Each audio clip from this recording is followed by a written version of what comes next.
Hi, and welcome back to the Rod Chapel Show. This is another segment of the Rod Chapel Show, and I am delighted that our guest, Dr. Alisa Warren, has taken her time to be with us today. The information that we've been talking about in the earlier segments relates to the Missouri Commission on Human Rights, the Act, how the work is done, and today we're actually going to talk about, in this segment, the issues that come up in violations of discrimination. Yeah. So Dr. Warren, give it to us. Yeah. So I think you said earlier that employment discrimination is second only to retaliation, perhaps, or facets of it. Tell us how that breaks down. Facets of it. Employment discrimination makes up 84% of the discrimination cases that we handle. Mm-hmm. And people often don't really know exactly what that might entail and may be discriminated against and not even know it, not even know that something is breaking the law. Right. Some examples that are more obvious are, hiring and firing decisions. It's harder to say, well, I wasn't hired because I'm over 40, which is what the law says. Oh, okay. And it's hard to know if, did they hire a 20-year-old with less experience so they could pay them less money? Right. And we'll go in and investigate that, look at the documents, look at the applications, mm-hmm. See the level of experience, and see the hiring patterns of that agency or organization.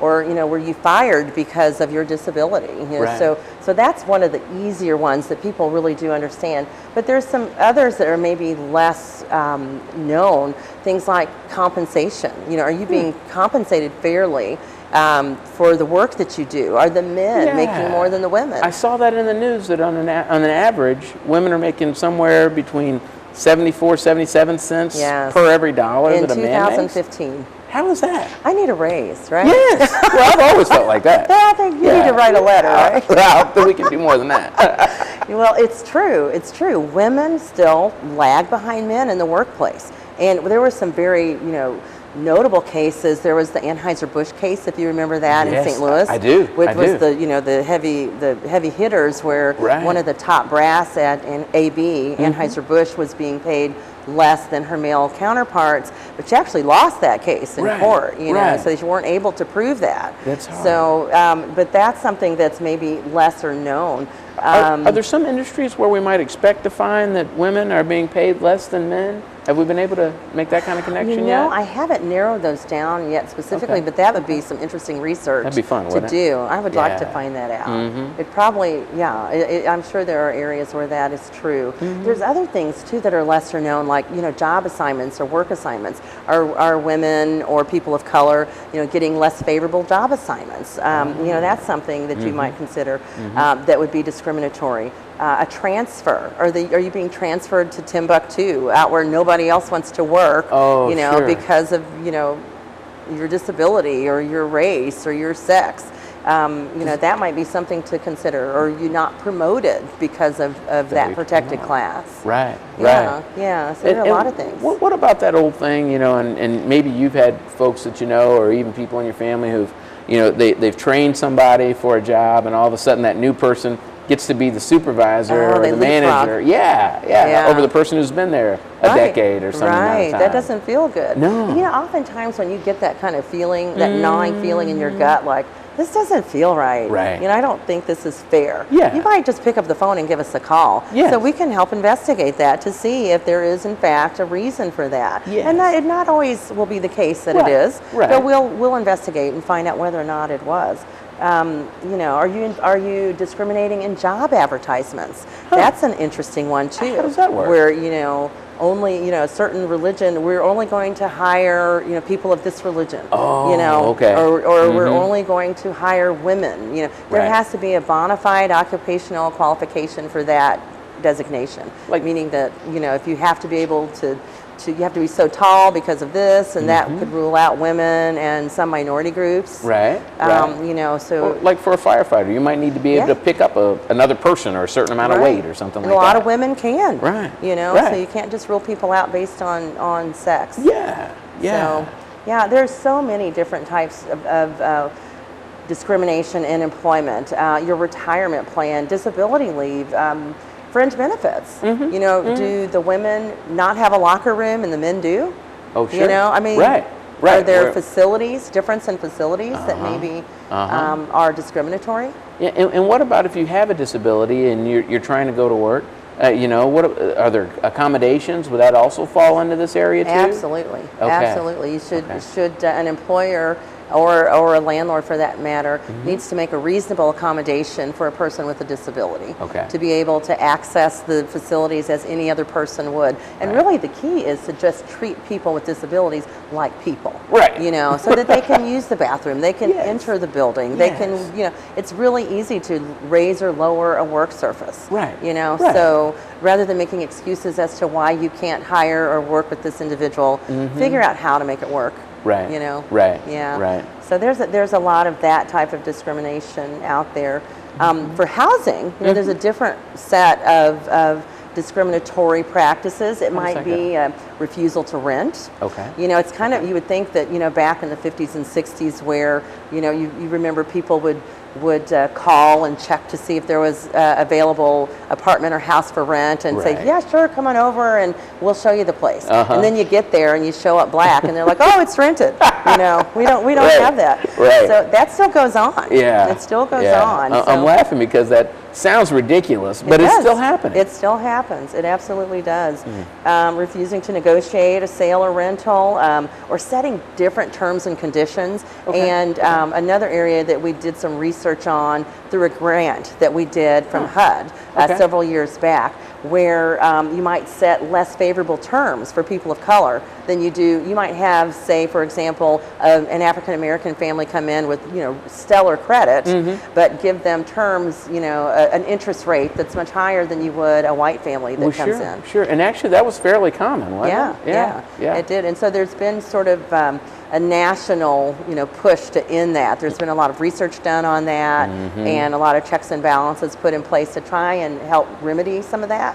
Some of that bad acting in the lending industry. And that's different than redlining, where a mortgage company might just not lend at all to a perceived, you know, black part of town, or, you know, some area that's supposed to be represented by folks they don't want to loan to. And that still happens too sometimes. You know, the redlining. You think of it as, you know, something that happened before the civil rights movement, but it still happens. And you investigate that too? We do. We investigate so many different things. I'm trying to think of some other examples that might be interesting. Falsely denying that a house is available for sale or inspection, you know, maybe, or that it isn't available. You know, so just, you know, kind of the bait and switch thing based on, you know, oh, it's a person with a disability showing up to rent this apartment. You know, I don't want to deal with that. We actually had a case that was, it was a case where a family used a ramp to get into their apartment. I believe it was in the St. Louis area. And the landlord continually kept taking that ramp down because they felt it was unsightly, you know, and this family couldn't get in and out of their apartment because the ramp was taken away. And they ended up going to court with this thing and were awarded $300,000 because, you know, they did not have the ability to, they're essentially trapped inside their apartment for weeks because the landlord didn't like the way this ramp looked. You know, and I imagine if you need a ramp to get in, that's beside the point, that you can't necessarily put the ramp back, especially if somebody dismantles it. Right. That's insane. So people do kind of interesting things. I don't want to say they do some interesting things that are harmful to the well-being of people, and you just kind of scratch your head and think, you know, what were they thinking when they did that? So the courts made it clear that that was egregious. And not going to be tolerated. Not going to be tolerated. So they were awarded $300,000 in that case. Well, that's good. They deserved it. What about public accommodations? That is interesting. PA, we call it, or public accommodations, typically, but not always, but it's typically related to disability. Not always, but it typically is. So it might be refusing to provide service. There is an example where an individual used a guide dog, a service animal, you know, and you go into a restaurant. Red Dragon, maybe? Well, maybe. I'm not going to name names, but, you know, and they say, you know, get out of our restaurant with that dog. Well, this is a service animal. You know, it's, you know, clearly, you know, marked. They have on the collar and the jacket, and it's legal, you know, Sure. to let that individual to into the restaurant or whatever the facility is that they need to enjoy. And unfortunately, a lot of times business owners don't understand the law. Wow. And so there have been several cases where that has been made clear. Sure. That individuals with, and service animals can be all types of service animals. We've had, you know, dogs and gerbils and monkeys and snakes and birds and all kinds of things, you know, that genuinely give people comfort and help them work through their day to day. Oh, sure. So, you know, it might be not necessarily a dog. Because it's about the person's need, not necessarily the particular disability. That's, Yeah. Right. It depends on that individual. And every case is different. So refusing service in that instance would be unlawful. You know, the ability to be able to access it in general. A lot of times you'll go into some of these places and the restrooms aren't accessible. Oh. You know, you don't have a doorway that's wide enough to get a wheelchair through. Right. You know, it needs to be at least, you know, 3 foot wide in most cases. And then you need that 5 foot circumference to be able to turn, you know, around and inside the restroom. Yeah. And it drives me crazy when I go to places and see no curb cuts. You know, think, how are you going to get, so you might see people riding down the street in a wheelchair because they can't get up on the sidewalk because there's no curb cuts. That's you know, that little ramp that's cut into the concrete that allows you to access the sidewalk. Or, you know, grab bars in the bathrooms or, you know, that sort of things that allows people to access the facility. Wow. Yeah, so those are, a lot of our cases are based on that. And, you know, individuals who are renting, you know, the landlord would need to allow them, you know, to put those grab bars in there at their expense, you know, and they can be taken down when they're out, but not to deny them the ability to have access to the types of resources they need to be able to enjoy that apartment. Right. Yeah. And are some properties grandfathered in so where they don't have to do that, or? Yeah, if it predates the ADA, which is in 1991, I believe, or well, 92. That's ancient then. Most of the properties that we'd probably be looking at. Well, most of them would qualify, but we do run into some that are grandfathered. But it's still important to be able to. There's no reason to deny access to somebody. There really isn't. There really isn't. People just sometimes don't understand. Can you tell us, you've probably talked with hundreds, if not thousands of folks who have been discriminated against, felt they've been discriminated against, or been brought a charge. Yeah. What emotionally does discrimination do to a person? It is devastating. It's devastating. And unless you've gone through it or picked up the phone and talked to somebody who's going through this, who's been evicted because they have kids, or because they're, you know, a minority group, or they have a disability, or someone who has been fired or not promoted. I mean, you're talking about the basic, most important things in your life, your employment and your housing and the places that you go. So people are very upset.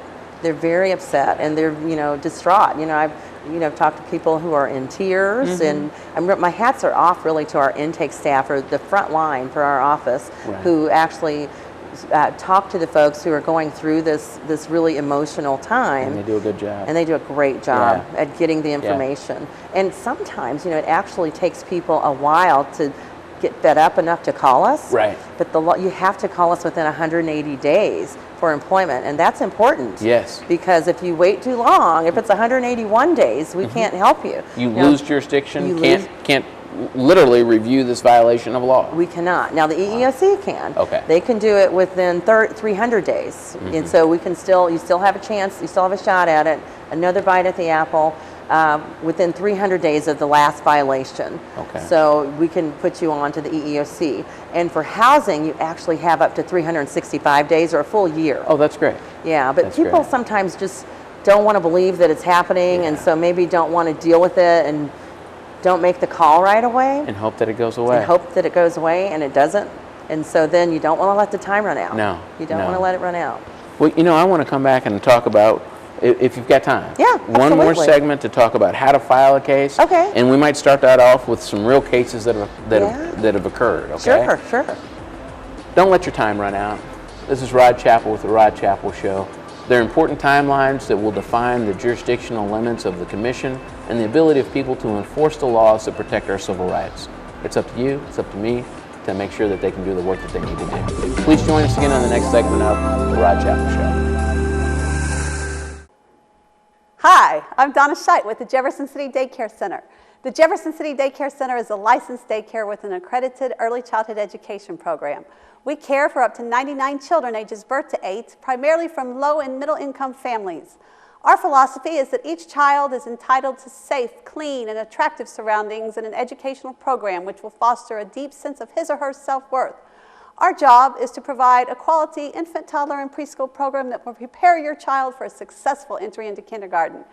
The Jefferson City Daycare Center, providing quality early childhood education services in a caring environment. We're proud to be a United Way partner agency. Find us online at www.jcdcc.org and like us on Facebook.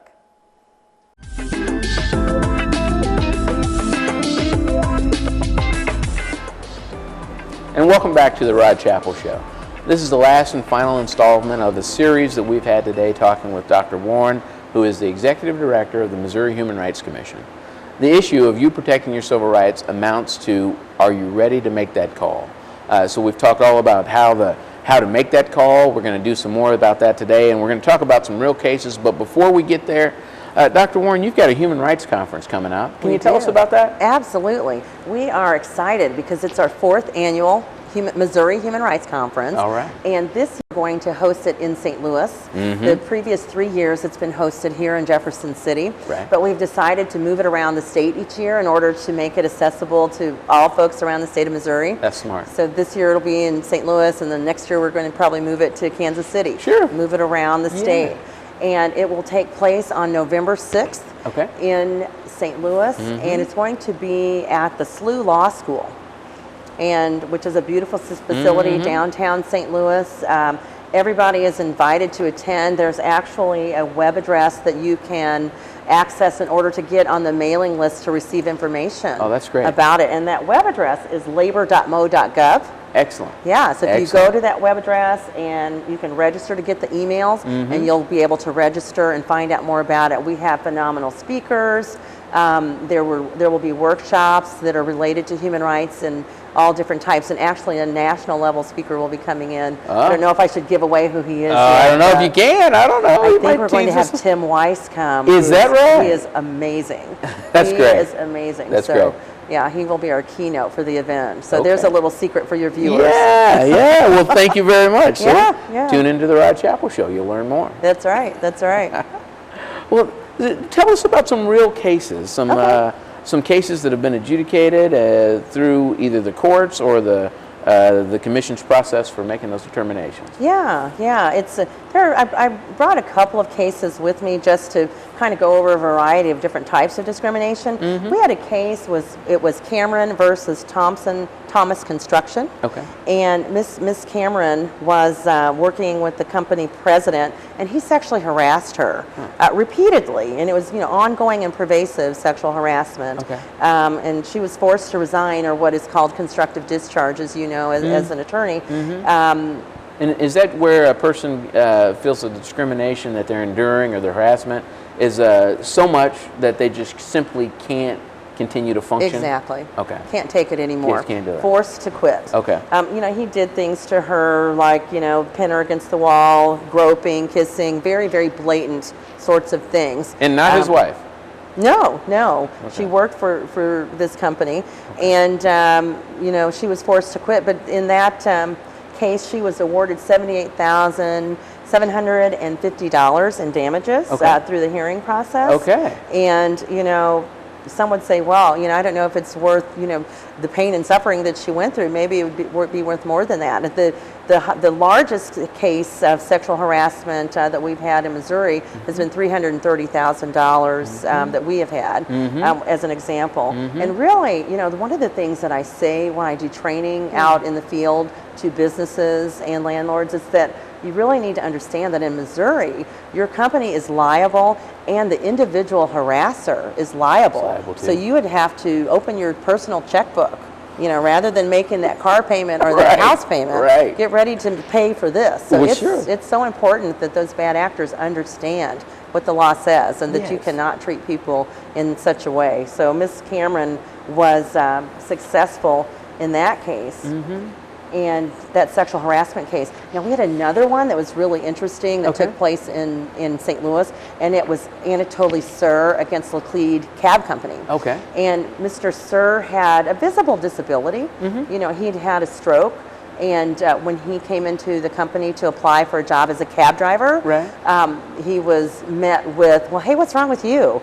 You know, why do you walk funny? You know, that, you know, he had some noticeable disabilities. And the owner said, well, I can't hire you. You know, I can't get insurance, you know, if I hire you. But this individual was covered through, you know, the cab commission. He had passed, you know, all of the requirements to be a licensed cab driver. Wow. You know, Wow. and he was turned away. He was turned away because of his disability.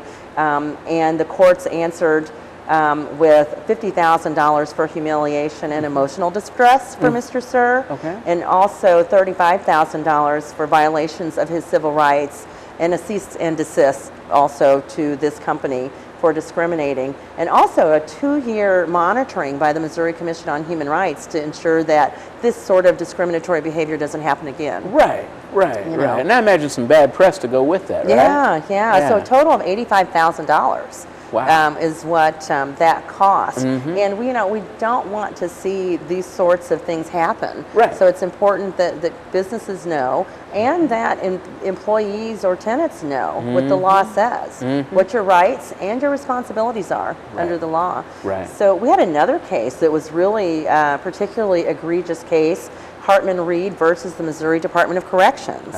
And that particular case was a race discrimination and sex discrimination case. And Ms. Hartman Reed was discriminated against repeatedly at her place of work by not only her direct supervisor, but several levels up the food chain. And so she was, you know, she was harassed because of her race. She was treated differently. There were racial slurs freely thrown around, and she had to endure this for over a period of time. In total, Ms. Hartman was awarded $194,000 in damages for this. So yeah, it's tough. It's a very tough thing, and people do come out of this with these judgments. But I'll tell you, we also work very hard with a lot of, at every step of the process, to settle cases. And that's something that we really haven't talked about, is our mediation. Yeah, please tell us about that. If we have time to talk about that, we have an amazing group of mediators that will work with the complainant and the respondent to figure out an amicable solution that's agreeable to both sides. And again, we're a neutral fact finder. We're not your attorney. We're not the business's attorney. We're in the middle to try and help resolve this problem. And we have over almost $2 million this year alone in settlement agreements. Really? Yeah. And this is agreements between somebody who has filed a complaint and some business or person in order to resolve the issues, without the expense or the time of going to trial. It saves money by and large. It helps reduce the amount of cases that might end up in court. You know, so that helps, you know, resolve some of that heavy traffic that might be in the courts. And it really, you know, it's tough. You know, you want to get a win-win, and we're hoping that people can come to the middle, work with our mediators who are fantastic, and you know, either, you know, the resolution might be to get the job back, or to be reinstated, or to agree to part ways, or, you know, there's a number of things that we can work out creatively that will be acceptable for both parties. And we're really proud of that, because it's an important step, and you can do that from the beginning to the end of the process. You could be on the courthouse steps and decide you want to settle, and it's happened. It has happened, That makes a lot of sense, though. It does. That makes a lot of sense, because at some point, I imagine everybody can kind of wake up a little bit and say, what's happened here was inappropriate. We could have done better. Maybe we should cut our losses and do something different. And so we try to help settle that and work through that with folks. And that's a free service, too. I was going to ask you. A lot of times mediation is very expensive. Right. Those hourly rates can be very expensive for mediators. They can go up from anywhere. They can go very high. They can. So we work with you at no charge to do that. Now we haven't talked about how much it costs to file a complaint. How much is that? It is so expensive, you wouldn't believe it. It is absolutely free. Free. So Free. I have to pay with a credit card? No, you can pay, yeah, we're going to put $0 on it. Zero on there. $0. No cash, no check, no It nothing. doesn't cost a thing. This is a part of protecting our civil rights that we've paid for through our Right. tax dollars. Absolutely. Right. It's free to all of Missouri citizens, and you don't have to worry about paying a thing for this service.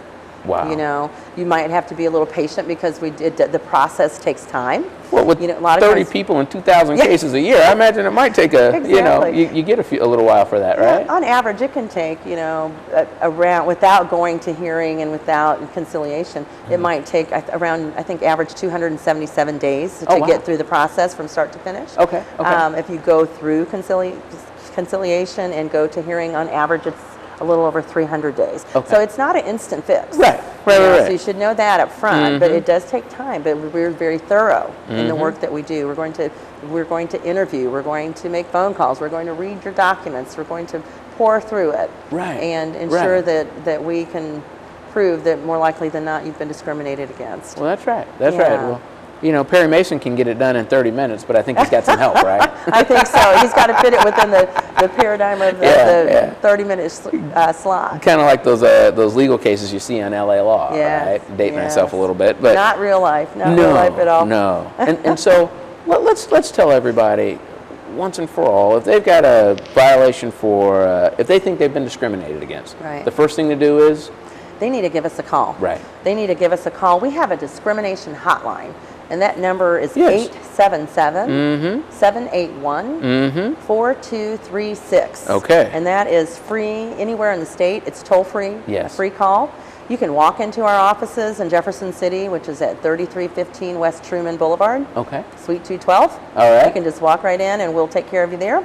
Or you can walk into our offices in St. Louis at 111 North 7th Street in the Wainwright Building. Oh, sure. On the 9th floor, Okay. Suite 903.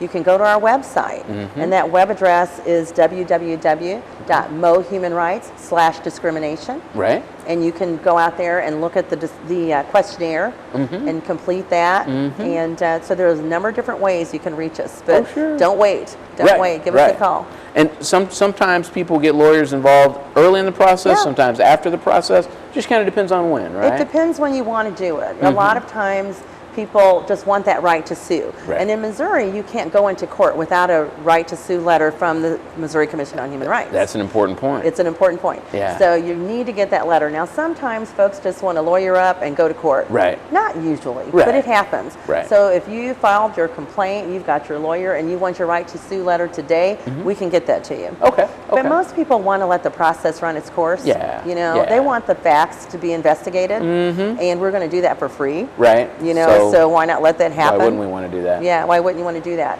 And then once it runs its course, people will then, get an attorney if they choose to go into court. Sure. And for a private right of action, they can do so. And when they do that, when we give that right to sue letter at the conclusion, depending on how it's been concluded, right? Right. Is there a time limit on when you have to go to court? Is it You have 90 days 90 to days? file. Okay, so if you Yeah. get that piece of paper and Yeah. it says 90 days from the date it was written, Yes, right? you have 90 days. So a person better be on their Better get on better it. be moving. Yeah, you better get on it. You have 90 days to get that done. Yeah, I'll tell you, as a lawyer, sometimes folks come in, and not just with these cases, but whatever kind, and something might be due tomorrow. Well, if you had a research paper that were due tomorrow, you're not going to get that done overnight necessarily, right? Right. Without moving heaven and earth, and that's not always possible. So And there's a lot of great lawyers out there that know this process and that will work with you, Yeah. and will take up your case. So unfortunately, we are not the lawyers. Right. We have lots of lawyers that work in our Yes. agency, Yes. but we would not act as your lawyer, only as a fact finder, as a neutral fact finder. And you've actually got a couple of, or have had some good lawyers in the past, maybe from the Attorney General's office that have prosecuted some of your cases, right? Absolutely. Yeah, yeah. Absolutely. When we go to hearing, the state's interests the state's interests are upheld by the Attorney General's office. Okay. Yeah. Okay. So Well, that's at that good. point, they take it over and serve as the attorney for the state. That's perfect. That's Yeah. perfect. And it's important that the Attorney General protect everybody's rights, right? Absolutely. Yeah. They do a great job. They do a great job. Well, we've probably got about another minute. Is there Okay. anything that you would really just like to tell our viewing audience? Well, first of all, thank you for inviting me here today, Rod. This has been fun. Absolutely. I I'd hope love you to come back. Please I would love do. it. I would love to come Yes. back. I think that most people really need to know, and that on both sides of the aisle, on the business side and landlord side of things, and the complainant side or the complainer's side, that we're here to help both sides figure out the facts and what happened. And so if we can educate people about what the law says and what their rights and responsibilities are, you know, we could diminish this number and we could decrease discrimination in our state. You know, which an ideal world would be where we had no discrimination, where people were treated fairly, and it was based on their merits and the individual, and not treated in a bad and negative way in an ideal world. But since we live in a real world and there's lots of hateration going on, you know, that's right. I hate to say it. That's right. We're here to help. We're here to help, and we are a state agency. There is no charge for our services, and please do give us a call and don't wait, you know, past that 180 days, you know, to get that complaint filed, because that's really a sad thing when, you know, you decide you finally want to pull the trigger and you've waited too late. You're out of time. So don't let the clock run out of time. We won't do it. We won't do it, Dr. Warren. Thank you so much, Rod. It's a pleasure. Thank you. It's all to talk with you. Yeah, I really appreciate you taking the time to be here. I know you travel the entire state. I do. I'm going to ask that anybody who's got a complaint related to discrimination, harassment, whether it's where you live, where you work, or where you want to go out to eat or enjoy some public accommodation, to use a technical term, to be sure and do something about it. Stand up. Stand up for your civil rights, because if you don't say anything, other folks who have been vested with the power to determine when violations occur won't have the ability to address them. Dr. Warren won't be able to do her work. The fine people that she has working with her won't be able to do their work. The courts won't be able to play their valuable role, and your civil rights will have been diminished. Don't let it happen to you. Thanks for joining us on the Rod Chapel Show, and we look forward to seeing you again.